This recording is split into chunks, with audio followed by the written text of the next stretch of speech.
आज हम आपको बताएंगे पाकिस्तान इंटरनेशनल एयरलाइंस की फ्लाइट 8303 के खौफनाक हादसे के बारे में, जिसमें पायलट के लापरवाही की वजह से 97 लोगों ने अपनी जान गंवा दी।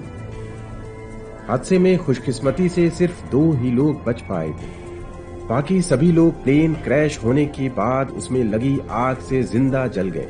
आखिर कब और कैसे ये हादसा हुआ, चलिए जानते हैं तफसीर से। फाइंड माई फैक्ट चैनल तहे दिल से आपका इस्तकबाल करता है।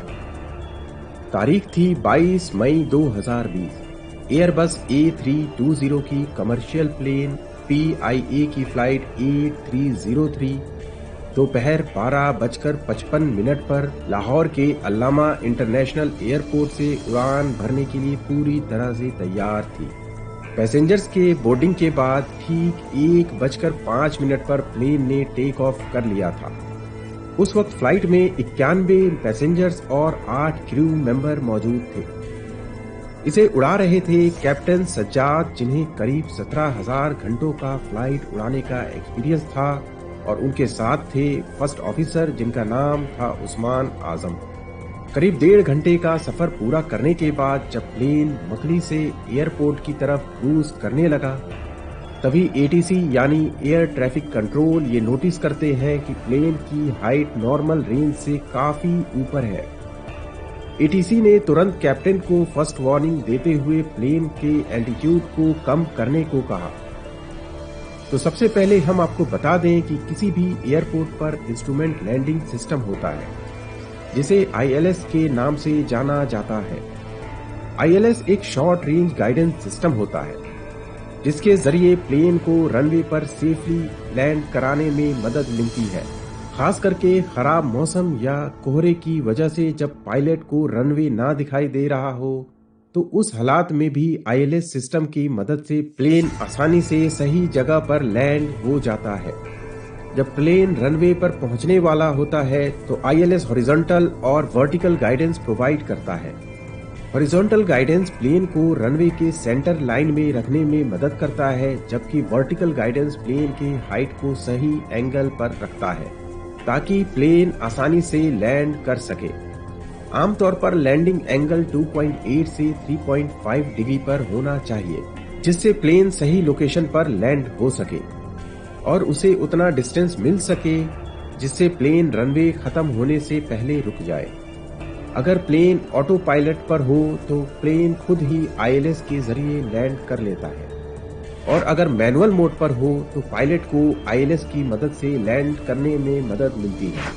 तो आइए अब लौटते हैं PIA प्लेन हादसे पर।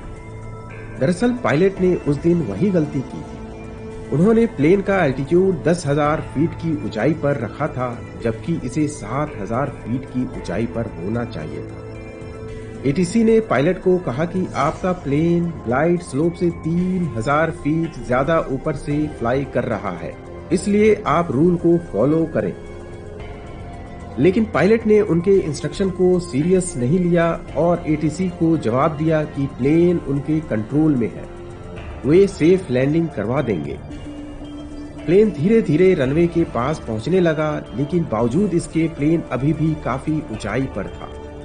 चुनांचे ATC ने दूसरी बार भी कैप्टन को इन्फॉर्म कर कहा कि आपकी फ्लाइट की ऊंचाई इस वक्त 3,000 फीट ऊपर होनी चाहिए, जबकि आपका प्लेन 7,000 फीट की ऊंचाई पर है, इसलिए आप गो अराउंड करें, यानी एयरपोर्ट का एक चक्कर लगाकर हाइट को मेंटेन करें ताकि सेफ लैंडिंग हो सके। लेकिन इस बार भी कैप्टन का वही जवाब था कि प्लेन हमारे कंट्रोल में है, हम उसकी सेफ लैंडिंग करवा देंगे, और यही पायलट की सबसे बड़ी गलती थी। तभी प्लेन का लैंडिंग गियर बंद हो गया और पायलट को इस बारे में पता भी नहीं चला। उन्होंने ऑटो पायलट मोड को डिसएंगेज करके प्लेन का कंट्रोल अपने हाथों में ले लिया। जैसे ही ATC की नजर लैंडिंग गियर पर पड़ी तो उन्होंने तीसरी बार कैप्टन से कांटेक्ट किया, पूछा कि क्या आप बेली लैंडिंग करने जा रहे हैं। पायलट की तरफ से इसका कोई जवाब नहीं आया। तभी कॉकपिट पैनल पर एक साथ ढेर सारे अलार्म बजने शुरू हो गए, जैसे लैंडिंग गियर अलार्म और स्पीड अलार्म वगैरह वगैरह, जिसकी वजह से पायलट डिस्टर्ब हो गए। उन्हें कुछ समझ नहीं आ रहा था कि ये सब अचानक क्या हो रहा है। असल में बेली लैंडिंग उसे कहते हैं जब किसी टेक्निकल खराबी की वजह से प्लेन का लैंडिंग गियर ना खुले और प्लेन को बिना लैंडिंग गियर के ही रनवे पर उतारा जाना हो। यही उस वक्त PIA फ्लाइट 8030 के साथ भी हुआ। प्लेन जमीन पर टच होकर रगड़ खाने लगा और लैंडिंग गियर ना खुलने की वजह से प्लेन का इंजन भी जमीन पर घिसने लगा, जिसकी वजह से प्लेन के दोनों इंजन से चिंगारी उठने लगी और वे पूरी तरह डैमेज हो गए। अब पायलट ने यहाँ दूसरी गलती ये की, जब प्लेन का इंजन डैमेज हो चुका था तब पायलट ने गो अराउंड करने का फैसला लिया और बिना लैंडिंग गियर के प्लेन को फिर से उड़ा दिया। तब तक प्लेन के इंजन में आग भी लग चुकी थी। ATC ने तुरंत एयरपोर्ट के दोनों रनवे को खाली करवा दिया ताकि पायलट गो अराउंड करने के बाद किसी भी रनवे पर लैंडिंग कर सके, और पायलट को भी इसकी जानकारी दे दी। चूंकि प्लेन का इंजन डैमेज हो चुका था इसलिए वो थ्रस्ट जनरेट नहीं कर पा रहा था, जिसकी वजह से पायलट ने फुल स्पीड में इंजन को एक्सेलरेट किया ताकि प्लेन एक राउंड लगा सके। ये थी पायलट की तीसरी गलती। डैमेज इंजन को फुल लोड पे एक्सेलरेट करने पर इंजन का काम करना ही बंद हो गया और प्लेन तेजी से नीचे की तरफ गिरने लगा। ATC ने उनसे कांटेक्ट करने की कोशिश की तो पायलट ने सिर्फ 3 जुमले कहे,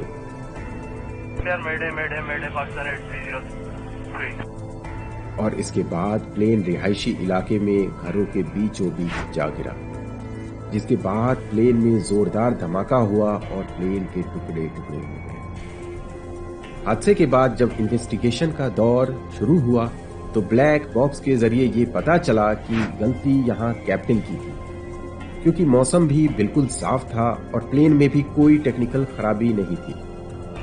ब्लैक बॉक्स में रिकॉर्ड ऑडियो से पता चला कि कैप्टन और फर्स्ट ऑफिसर उस वक्त कोविड को लेकर बातचीत में मसरूफ थे।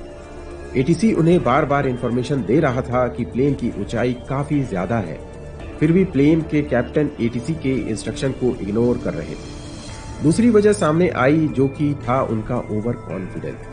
ATC बार बार उन्हें कह रहा था कि प्लेन की ऊंचाई को लैंडिंग के हिसाब से रखें, लेकिन कैप्टन ने तब भी उनकी बात नहीं सुनी और कहने लगे कि हम सेफ लैंडिंग करवा देंगे।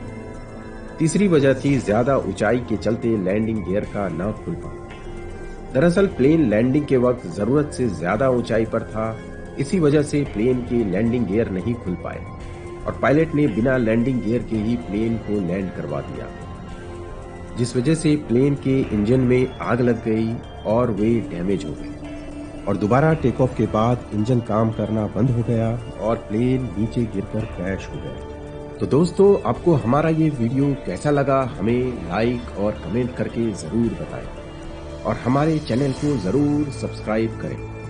तो मिलते हैं अगली बेहतरीन वीडियो के साथ, तब तक के लिए इजाजत दीजिए।